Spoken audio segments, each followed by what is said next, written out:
আজকে আমরা আলোচনা করব কিভাবে স্যার জগদীশচন্দ্র বসু জেনেছিলেন গাছেরও প্রাণ আছে।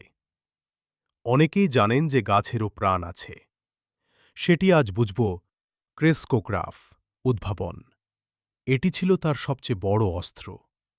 গাছের বৃদ্ধি এবং প্রতিক্রিয়া বোঝার জন্য তিনি নিজেই এই সূক্ষ্ম যন্ত্রটি তৈরি করেন।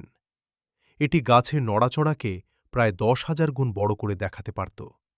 ফলে গাছের অতি সামান্য স্পন্দনও ধরা পড়ত। ২. উদ্দীপনায় সাড়া।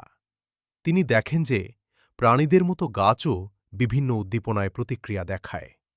আঘাত ও স্পর্শ। লতানো গাছ বা লজ্জাবতী গাছকে স্পর্শ করলে যে সংকোচন হয় তা তিনি তার যন্ত্রে গ্রাফের মাধ্যমে রেকর্ড করেন। বিদ্যুৎ ও রাসায়নিক। তিনি গাছে বৈদ্যুতিক শক দিয়ে বা ক্লোরোফর্মের মতো বিষাক্ত রাসায়নিক প্রয়োগ করে দেখেন যে প্রাণীদের মতো গাছও ছটফট করে বা নিস্তেজ হয়ে পড়ে। ৩. বিখ্যাত পরীক্ষা।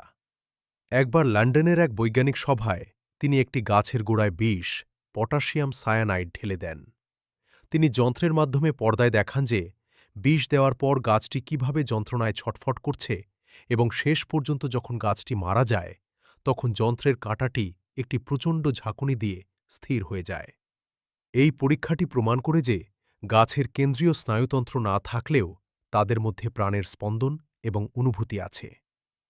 একটি মজার তথ্য, জগদীশচন্দ্র বসু দেখিয়েছিলেন যে গাছ শুধু কষ্ট পায় না, বরং তারা গান শুনলে বা ভালো পরিবেশে থাকলে দ্রুত বৃদ্ধি পায় এবং ক্লান্তিও অনুভব করে।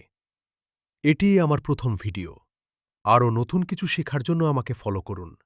আবার দেখা হবে অন্য ভিডিওতে।